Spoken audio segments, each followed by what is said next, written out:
Israelis say they believe the election if the election were to be held sometime in the coming year, it will be climactic and decisive, with its outcome determining the future character of the country and whether more citizens will choose to stay or leave. So I'm saying Israel is somewhat stable on a military level. It's not on a political level. There's a lot of tension brewing, but there's even more tension right now, I think, in the American Jewish community and in several different areas. It kind of feels, there's a quote from Milton Himmelfarb, who was a rather conservative writer, Jewish writer, and he said that despite the relatively small numbers globally, big things seem to happen around us and to us. That's what Milton Himmelfarb said around the Jewish people, that big issues often crystallize around Jews. And I think you're seeing that in politics today. So kind of the way I wanted to organize are sort of three different battles going on. You have a battle going on, and battle may be a strong word, but it's battle inside the Jewish community. There's a battle inside the Republican Party / MAGA coalition, and a battle within the Democratic Party. Although in the Democratic Party, it may not be as much a battle, it's more just shit. But definitely battles in the other two. Let's first look at, so obviously the best voting right now is in the mayoral election in New York, which early voting happened, started a week ago, and the vote is tomorrow. So I think kind of that there are different, my view, or there are different schools of thought. From the mainstream Jewish community, what we traditionally think of sort of a mainstream federation, Mamdani is anti-Semitic. I mean, he fits the idea that anti-Zionism is anti-Semitism has been a very clear, if you believe that the state of Israel should not exist, that is outside the spectrum of sort of accepted view of Israel. And he founded the Students for Justice in Palestine. He said he would arrest the Prime Minister of Israel if he were to come to New York. So, I mean, from a clear outset, if you were to look at his views on Israel, I don't think you can debate that. Now, you can debate whether that's good, whether that's the right approach or not, but debating whether that has been a bright line. It has been a bright line. I was trying to think about what a similar context in Chicago would be. It would almost be like someone who's closely associated with like Farrakhan running for mayor. That's kind of what I was thinking about. And I know it strikes us as kind of, but Mamdani is obviously a very, very, very talented politician. There's no question about that. But here's the thing. So in the Jewish community, there's several layers of divisions. You have one group that is a minority, but not an insignificant minority, that agrees with Mamdani's views on Israel. That is probably 10 to 15%, maybe 10, but a not insignificant portion of the Jewish community agrees with those views that are generally outside the idea that Israel is, there should be one state, that Israel has committed genocide. There are many children who grew up in Jewish day schools who believe that Israel has committed genocide. The Jewish nature of the state is inherently racist. Basically, the entire BDS argument. That's a small but not insignificant part of the Jewish community that is voting for Mamdani. Okay. Then you have another part of the Jewish community that's voting for Mamdani that essentially says, we may not really like his views on Israel, but Israel is a secondary or tertiary issue for us, and we really agree with his views on affordability, on generally his political views. We're sympathetic to his views. And I mean, there's probably a not insignificant number who say, Cuomo, we can't support someone who's committed, sexual harassment. And, you can argue whether he's a good governor or bad governor, but people just say, I can't vote for this guy.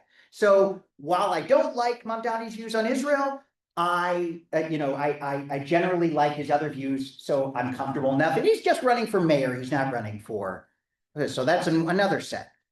That makes up for about, from what I've read, 30 to this is not an insignificant amount of people in the Jewish community, generally on the younger and less socioeconomically wealthy segment of the community.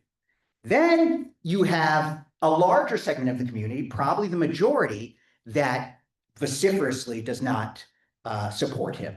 That group is usually a lot of synagogues. I mean, if you look across this is one of those where generally across the ideological spectrum, except for the fringes, although, I mean, it's very interesting.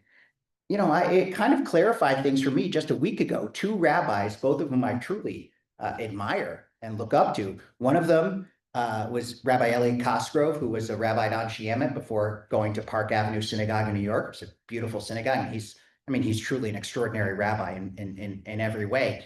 And he gave a sermon basically saying, go out, vote against Mamdani, tell your family members. He basically said, he said to the community, you should go out and talk to that group of Jews that is voting for Mamdani because they like his economic message but don't like his Israel message. Say, this is existential. You have to make Israel your first issue. So this is his argument, and he's a great rabbi.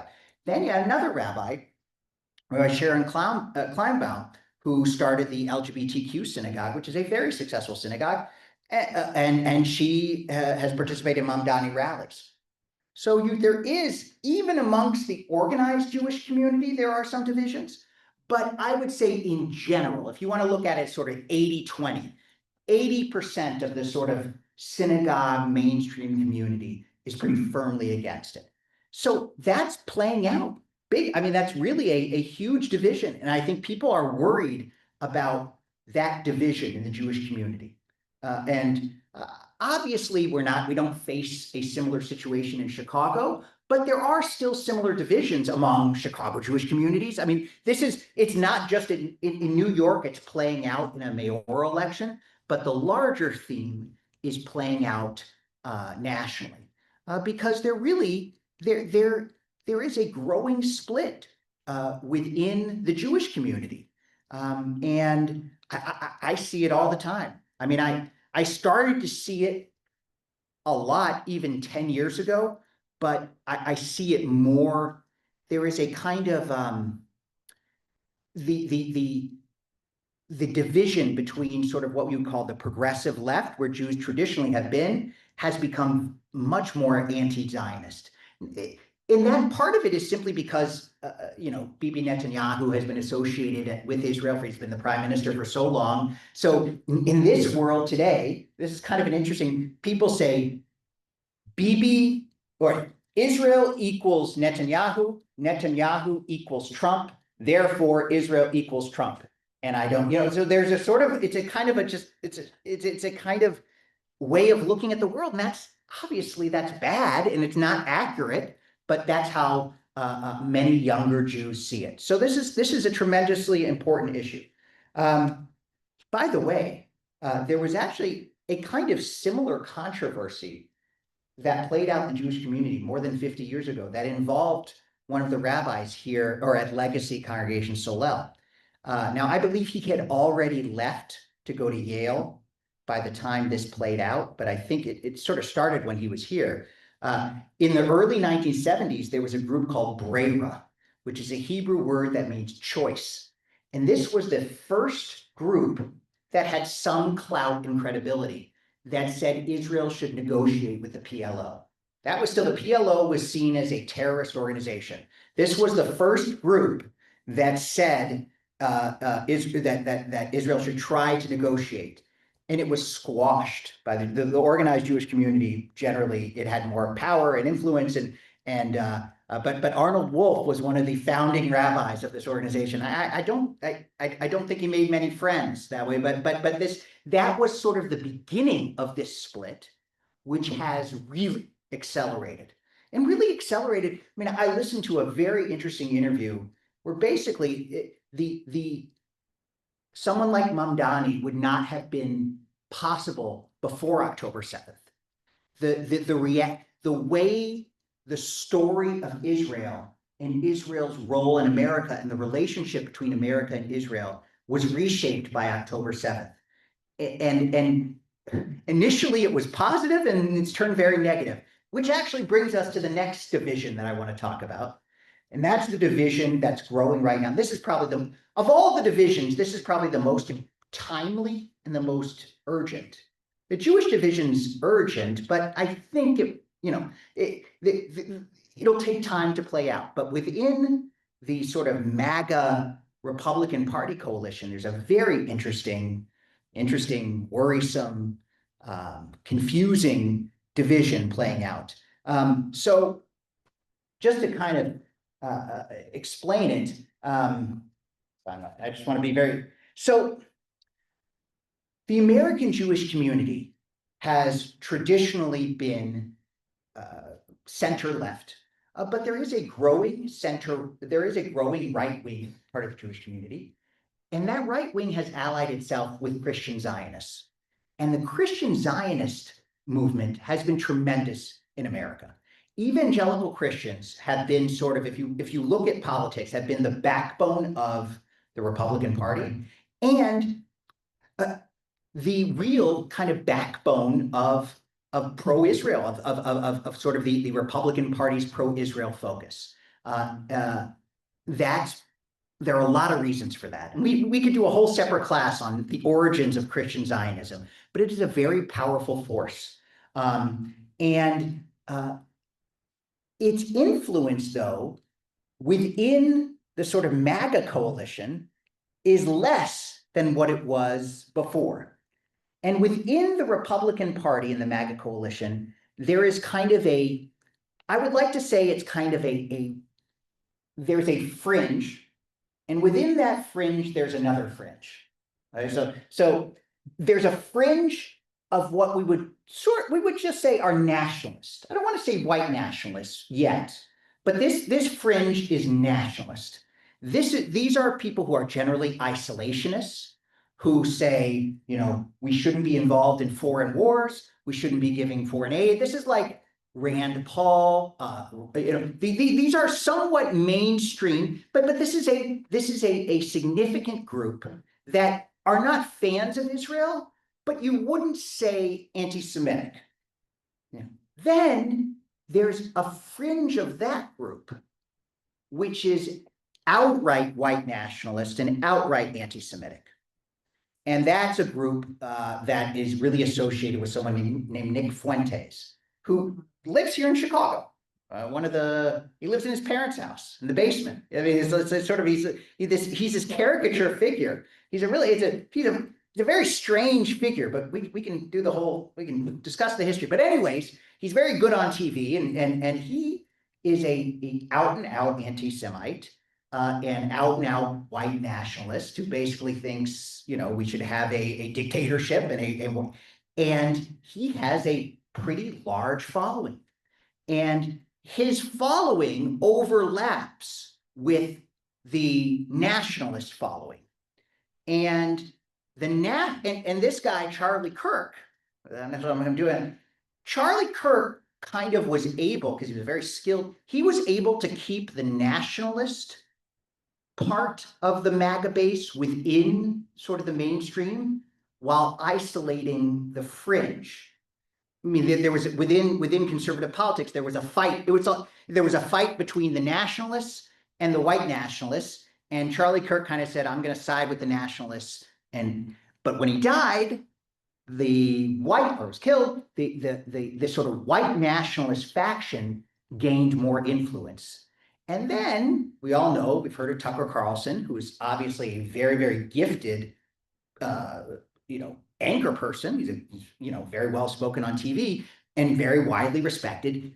He has effectively made the fringe white supremacist nationalist element more respectable within the general coalition.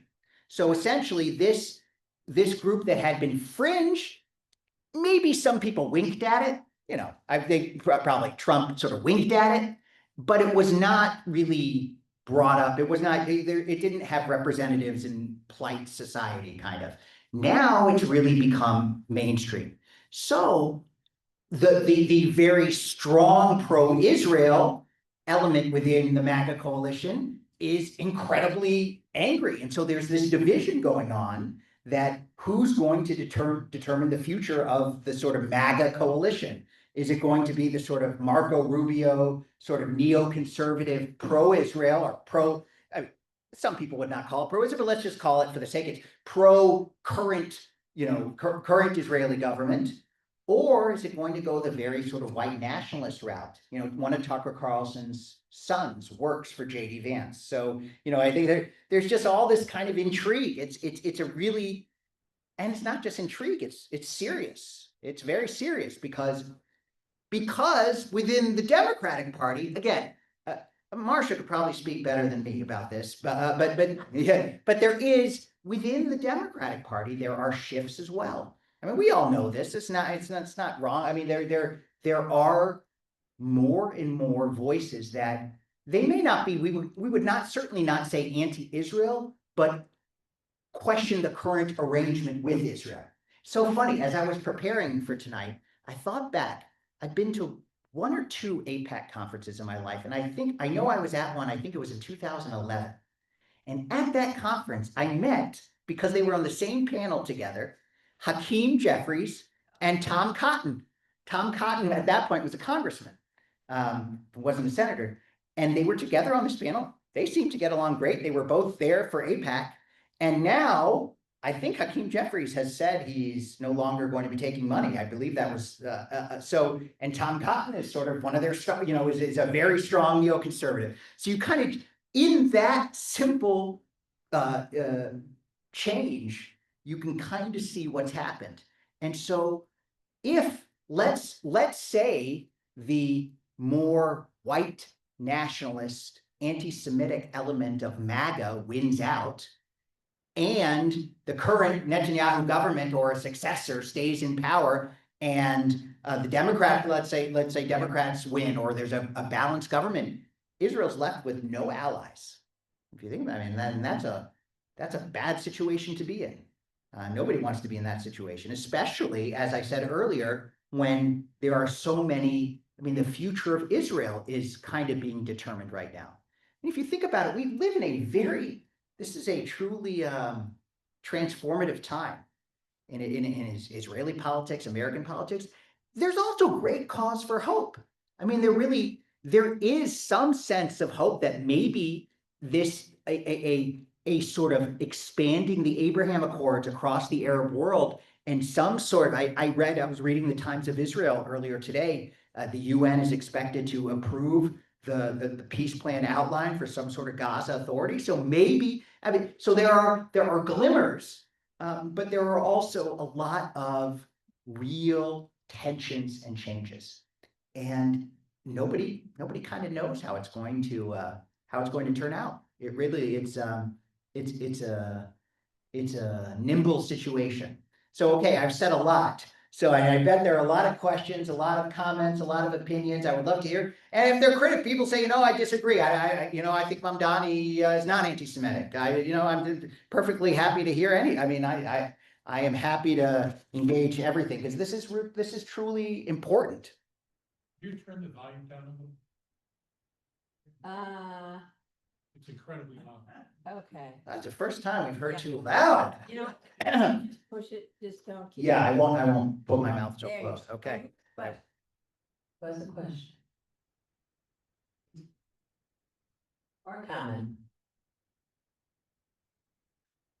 So if you've seen the Tucker Carlson interview with Nick Fuentes, and Fuentes has been interviewed by Candace Owens and Dave Smith, all very anti-Israel people, and they're trying to mainstream this guy Fuentes. Yeah. So if you've seen what's going on, even with Carlson, he is now taking on the Christian Zionists, and he accused them of being heretics, which to Jews doesn't mean a whole lot, right? But in the Christian world, the word heretic is just absolutely loaded with history and people being set on fire, you name it, but there's a huge connotation to that term. It will be interesting to see if the two major evangelical Christian groups, the Christian Zionists and we're called the replacement theologians, the ones who say that Jews have been rejected because they killed Christ, like Tucker Carlson of the world, take on each other just from a religious standpoint. Wondering what your perspective is on that. This is a great question, Todd. So let me give some background for everybody here. So I think most people here know about Christian Zionists. These are more evangelical, more sort of right-wing Christians who are generally very supportive of Israel and of sort of the right in Israel, the sort of expanded settlements. And there is a theological and pragmatic reason for it. So the theological, there is the idea that, well, there's two sort of strands. In Genesis 12, it says, people who bless Israel will themselves be blessed. Israel will be a blessing to the nations of the world. So there's an argument within evangelical Christianity that when we support Israel, we are supporting the world and things will be good with us. You bless Israel, you bless yourself. Then there is a sort of more extreme theological vision that says, it's a sort of a more apocalyptic, eschatological, that in order for the Messiah to arrive, the Jewish people has to reconstitute a Jewish nation. Once that nation is reconstituted, there'll be a third temple. God will come down. There'll be a great reckoning, and Jesus will come back again. So this is sort of an apocalyptic theology, so that's certainly one stream. But that, as Todd would know, that is not official Christianity. There are many strands. This was not Christian doctrine, since the time of Jesus. This is a relatively modern interpretation. It started in the 19th century. There was a very famous American Christian Zionist by the last name of Blackwell, who was from Chicago. He's from a wealthy family in Chicago, and he became a minister who traveled. He was like a Ralph Waldo Emerson, and he was a wonderful speaker and very, very pro-Zionist. And he raised money for. It was a very interesting. And there's there's always been this kind of Christian Zionist, but it really accelerated in the 70s and the 80s with Jerry Falwell, and Pat Robertson, very charismatic, influential, right wing, and there's a variety of reasons. Some of it is simply there was a good political connection between Netanyahu,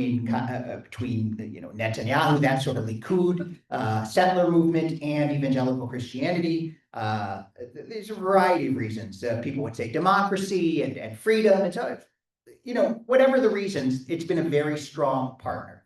And now there are many Christians who question that doctrine. Just like things change, you think about Reform Judaism. Reform Judaism of 50 years ago is different than Reform Judaism today. So Christianity, even evangelical Christianity of 40 years ago, is going to be different than it is today. And I used to see it. I still am friendly with the daughter and son-in-law of the founding pastor of Willow Creek Church, so Bill Hybels. Gotten in a little trouble since I've not seen him since then, but his daughter and son-in-law are just wonderful people. He's a little younger than me, and they're both somewhat liberal evangelicals, and they are.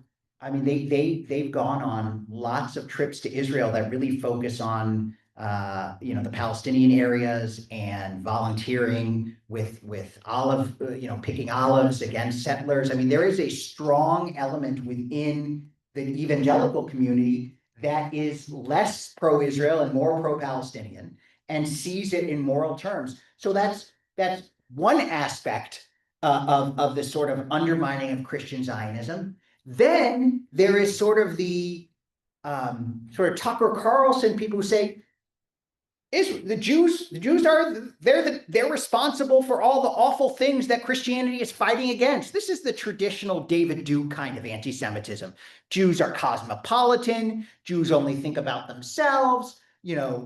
Jews corrupt people's minds with Hollywood and Wall Street. Jews are This is a very typical kind of anti-Semitism, but it's now being connected to sort of this America First ideology.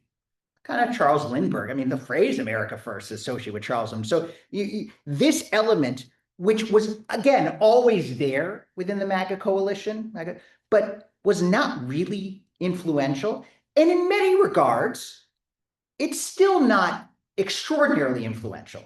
If you want to look at generally, the sort of more traditional conservative pro-Israel voice is still more powerful within the Trump administration, but the energy and the shift is more towards the anti-Israel. So that's where people are really concerned. And it's just it's really coming to a head right now.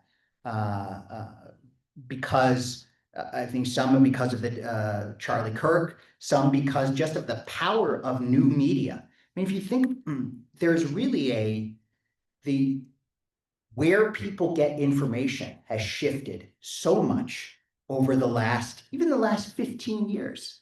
I mean, it's just extraordinary. So people's opinions aren't filtered through the gatekeepers of the New York Times or NBC or even CNN or Fox News. I mean, we think those are bad filters now. There are dozens of podcasts. There are extreme. I mean, I sometimes listen just almost like a researcher that I want to understand.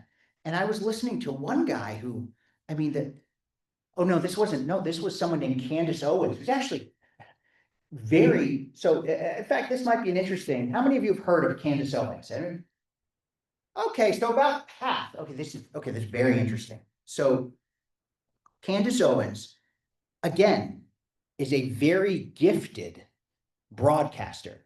If you look at people who are successful on podcasts or on television, they're good at it. It takes a certain kind of skill to be good on television and good on radio.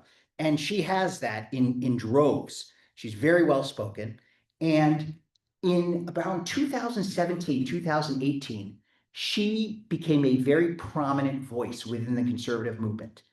And she was highly supported by influential, proudly Jewish, like he's in Los Angeles. He's a very famous radio. Dennis Prager, very famous. Yeah. So Dennis Prager supported Candace Owens. I mean, she worked for him. And then she worked for someone named Ben Shapiro, who's a very, very conservative, Orthodox Jewish bride. So she was sort of part of this community and probably got paid very, very well within that community. And then after October 7th, just did an almost complete shift. And now, if you listen to her podcast, honestly, it's like basically blames Israel for COVID, blames Israel for, has these conspiracy theories about Robert Maxwell, who was the British Jewish man. It's like reading the world, the newspapers that used to be at the grocery store in the aisle. It's outrageous. But she has 7 million followers on Twitter, and her podcast is one of the top podcasts. She's a gifted broadcaster. So you have really, I hate to say that, my father's a psychiatrist, and he said you should never really speculate on people's mental health that you don't know. But this is somebody who probably should not, be, influencing people's way of thinking. It's just out there.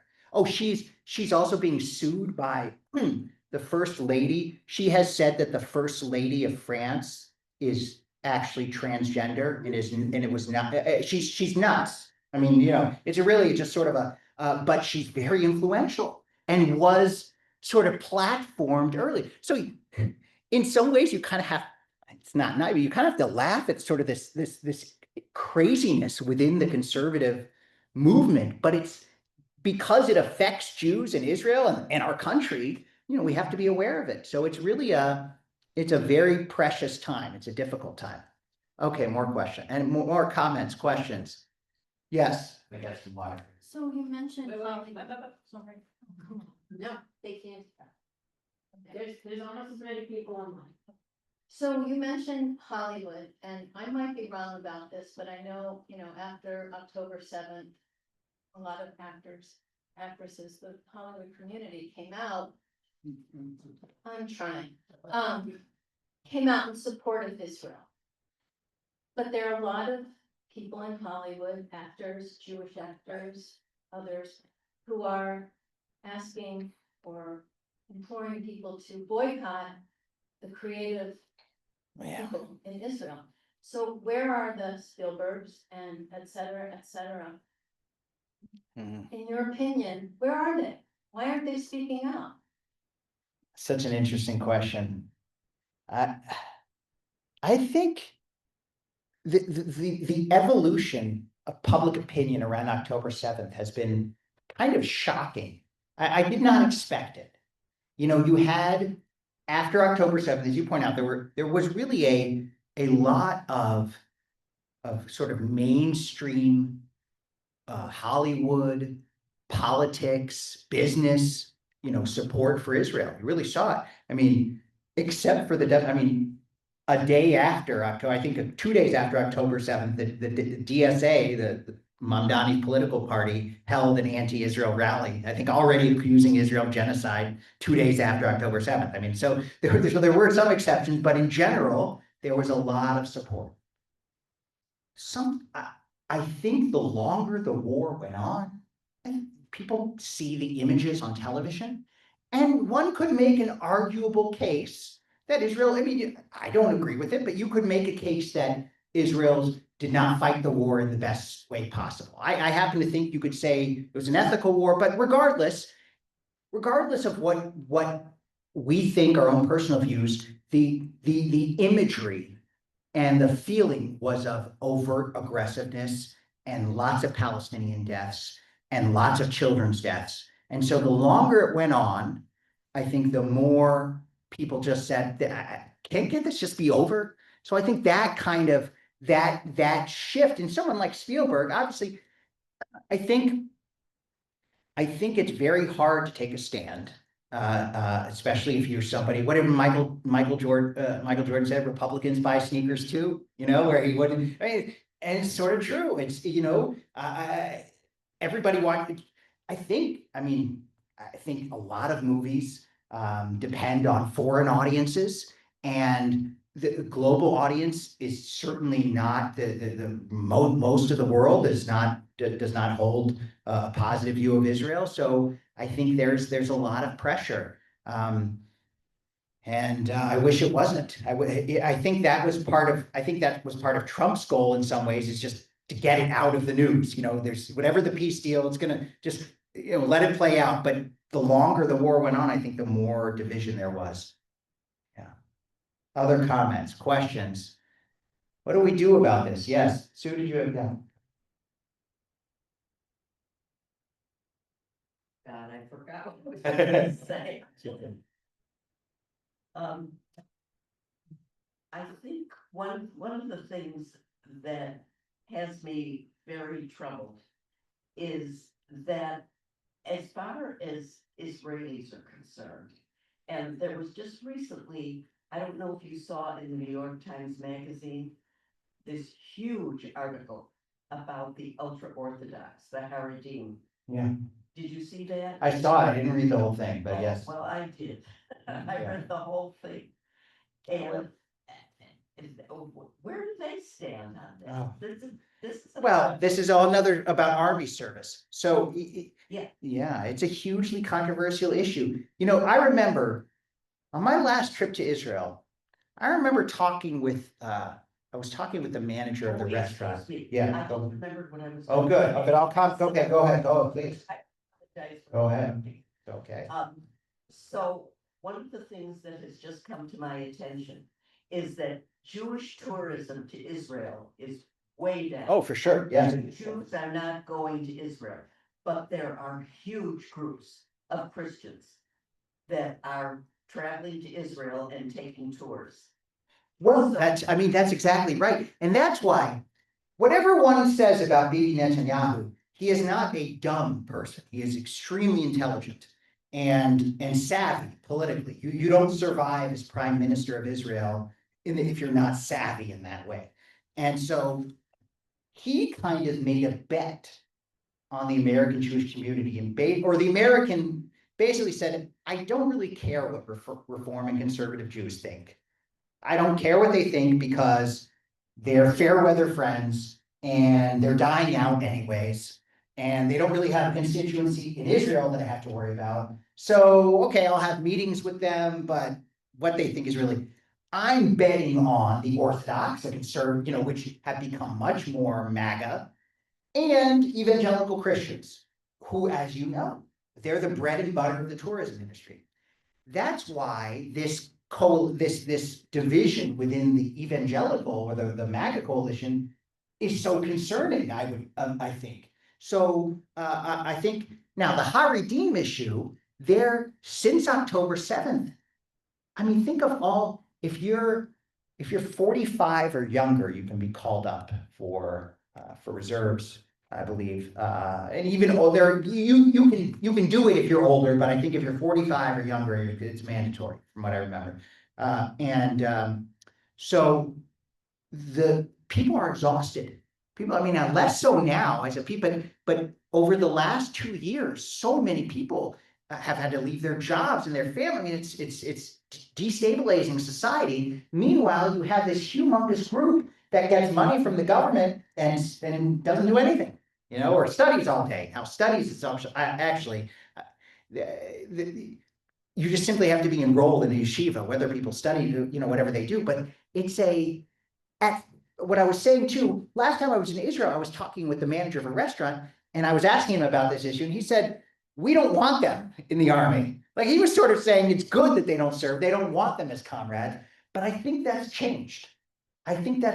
Because as you've seen so many people have to be called up, then it becomes, well, the people who aren't doing their duty and are relying on us, that, Israel is a much more communal, patriotic society than the United States. It really, I mean, even still, it's changed somewhat, but there is a kind of sense of solidarity, which is part of its strength. I mean, that's why Israel was willing to give back so many prisoners, including murderers, for hostages, because that's part of the ethos is we will, if you serve in the army, we will move heaven and earth to bring you back. That's part. So there is a sense of community. And I think a large group that does not serve in the army at a critical time undermines that. In good times, it's not a big deal. It's kind of like, okay, not worth the fight. But now there's greater desire. Other questions or comments? Yeah, Ross, then Neil.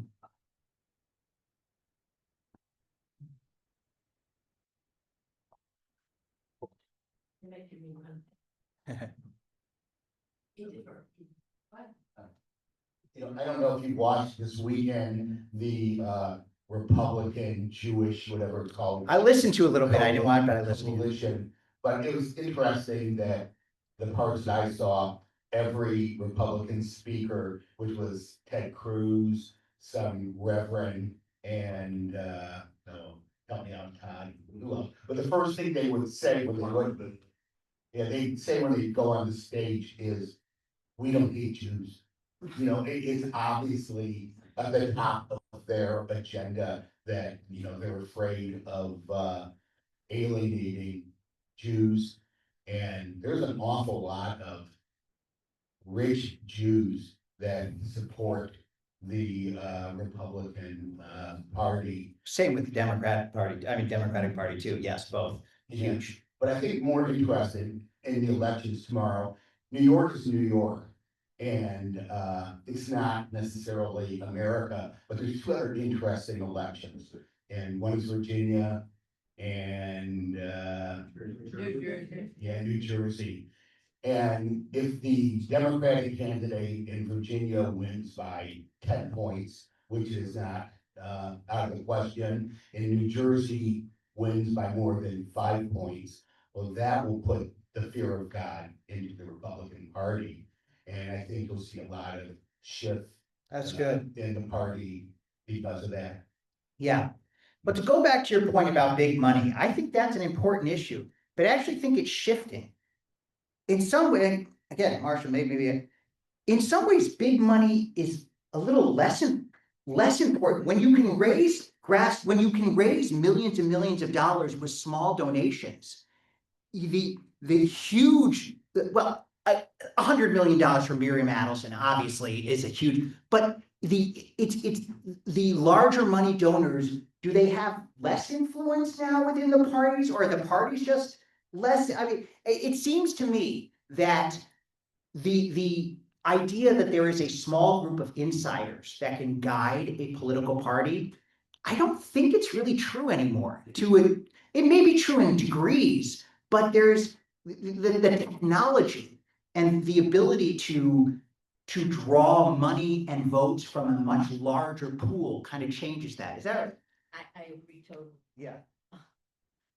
It definitely has made a difference. And we're seeing that in the younger voters. And we're seeing that it's not big money, it's their influence, and their coming out to vote is really, really been significant.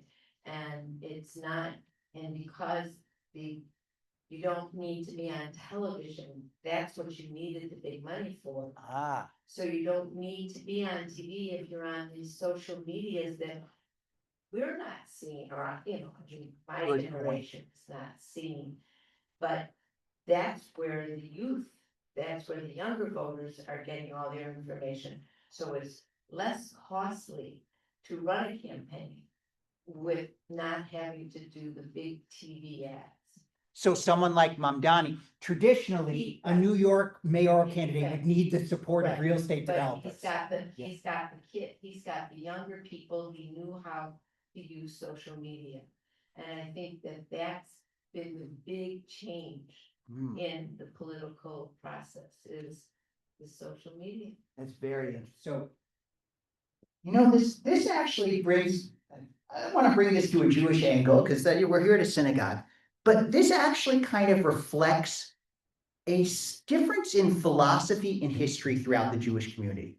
So I would say someone like Mamdani, and well, Obama in some ways, but Obama was just so much of that. Obama had the grassroots and he had the big money and he was obviously brought them all together. But the sort of populist Mamdani style, where you don't rely on big money, rely on social media, that is a sort of populist style.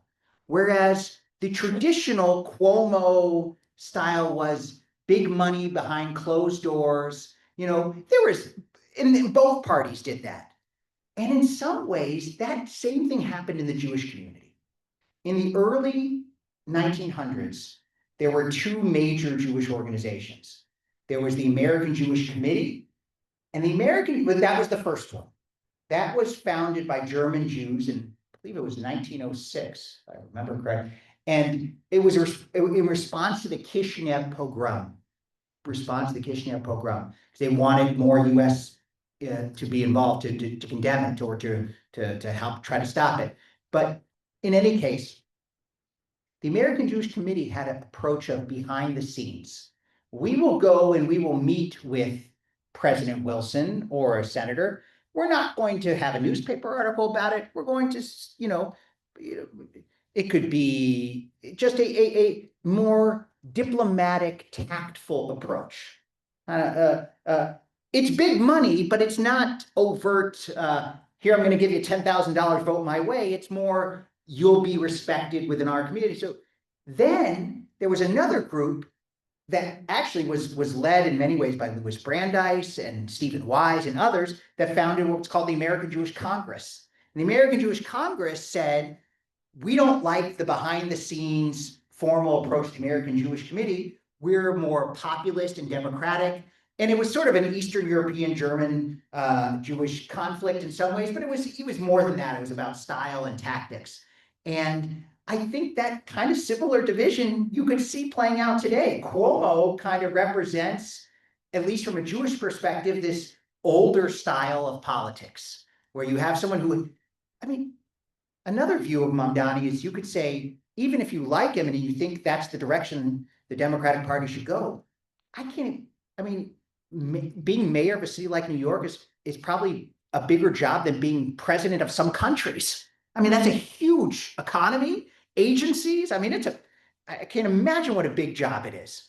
And someone who has really not much life experience or jobs to do that is a whole nother question. But regardless, I think within the Jewish community, you see this same dynamic playing out right now today. There is a kind of more mainstream traditional Jewish community, and there is a younger demographic that is involved and sometimes very highly Jewish educated. We have some children of members of our synagogue that are part of. I've had some really interesting conversations. And so there really is a kind of tension between the old type of Jewish influencing and a new type.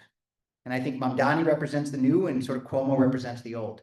And in some ways, money is always important, but the kind of big money influence is less important in elections right now. Okay, other comments? Yeah. Oh, yeah, Ross, yeah. Right, going back to the nationalists and the white nationalist Yeah. wings. Trump hasn't weighed in. Well, And- that's very true. You're right. You're very true. And he could sort of solve it, or if he weighed in, maybe it would solve it. Is he just being the ultimate politician and wants to have it both ways?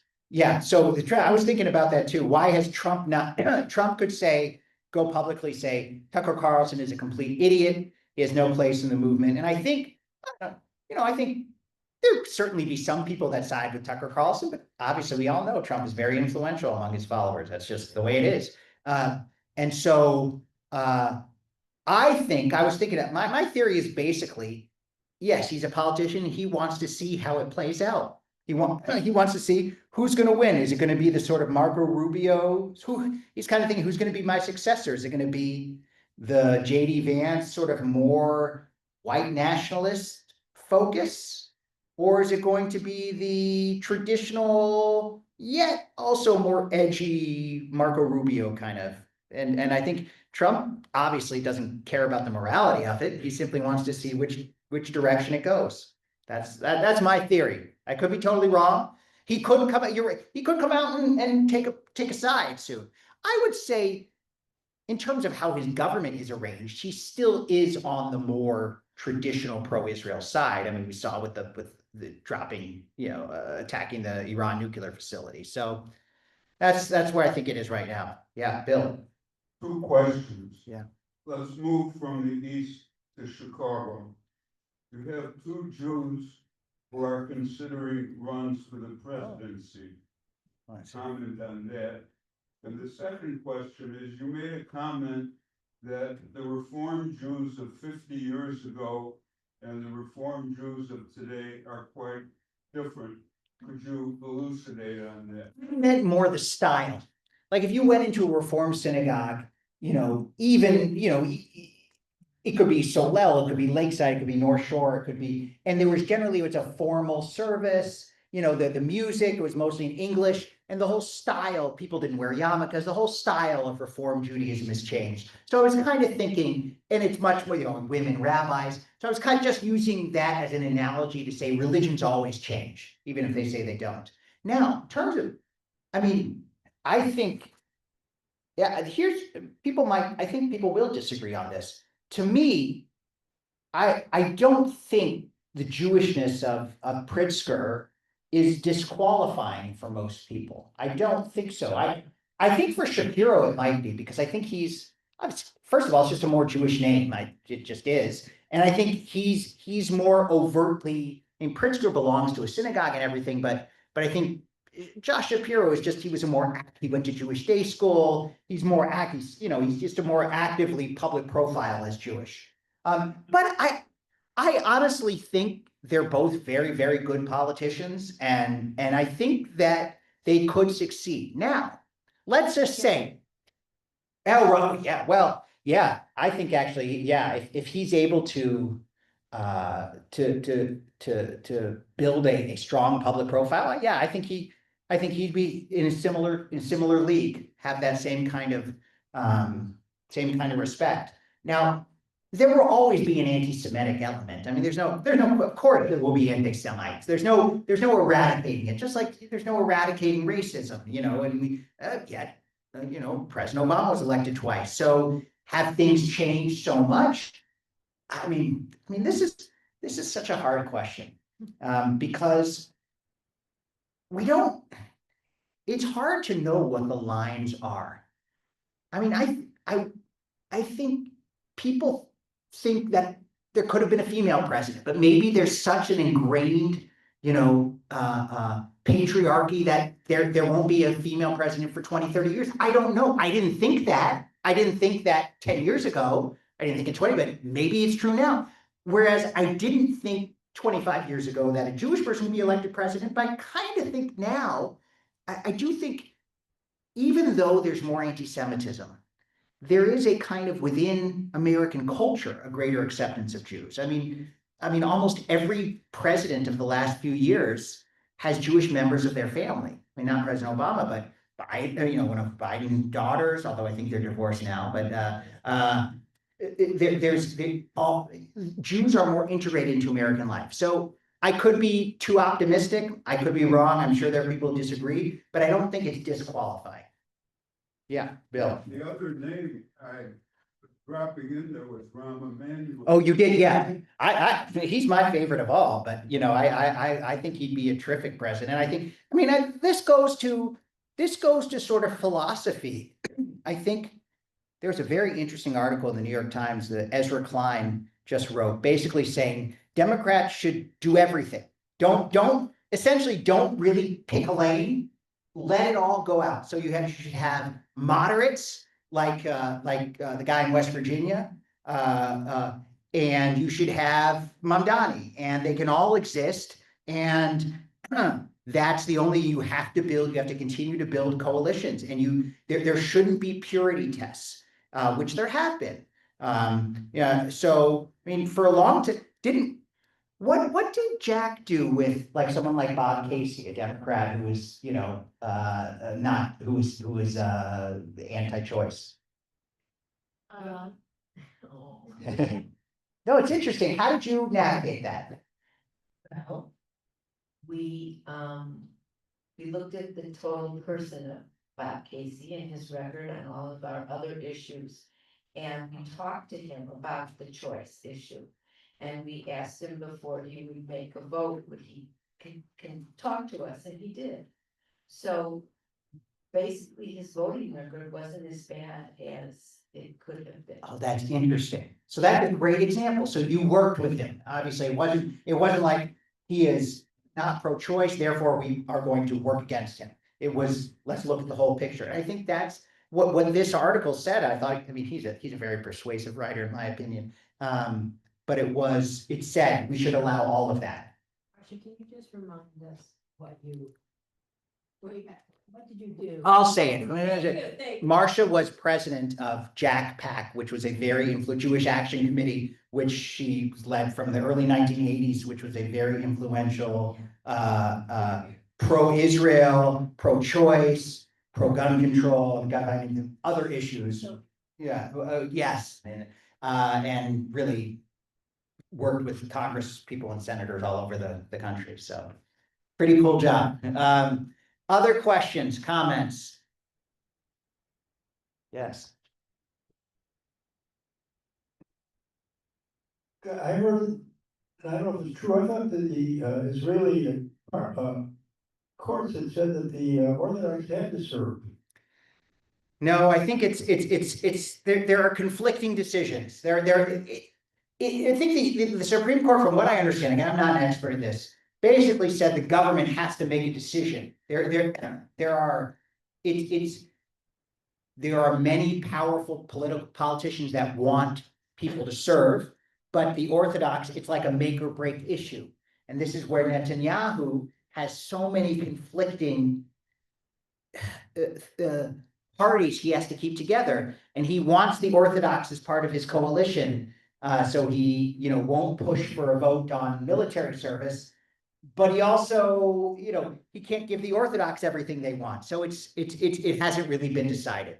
It probably will be in the next few years.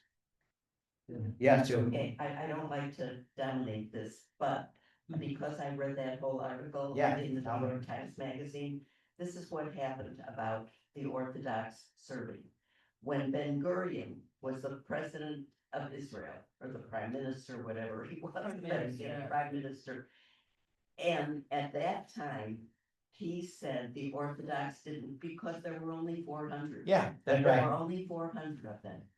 Now there are 80,000. Yeah. And they do get draft notices if they are under 45 years old. 8,000 of them have good. have answered in the positive way and are going to serve.